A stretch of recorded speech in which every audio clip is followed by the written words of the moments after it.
ஏய் மாப்பிள்ள கிடைச்சாடா? இல்லையா, நானும் ஒரு 10 பேருக்கு ஃபோன் பண்ணிட்டேயா. 4 பேர் தண்ணி அடிச்சிட்டேன்றாங்க, 4 பேர் தண்ணி அடிச்சிட்டு இருக்கேன்றாங்க. இன்னைக்கும் பார்த்து நான் இப்படி குடிச்சிட்டேனே, அந்த கர்மத்தை தொட்டேனேயா. ஏய் நீடா? டேய் மதியம் தான்டா ஒரு பீர் அடிச்சுட்டு வந்தேன்.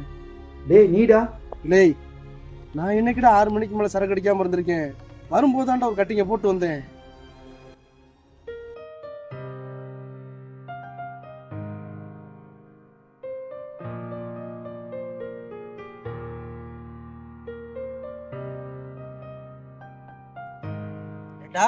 இப்ப நீங்கெல்லாம் என்னை ஒரு ஃப்ரெண்டாவே நினைக்கல. நான் இருக்கிறதே மறந்துட்டீங்கல்ல. என் ரத்தம்லாம் தங்கச்சி கொடுக்க கூடாதாடா? நீங்க மறந்தா என்னடா? என் தங்கச்சிக்கு நான் தருவேன்டா ரத்தம், நான் தருவேன்டா. போங்கடா நண்பா. டேய் நண்பா டேய் நில்றா.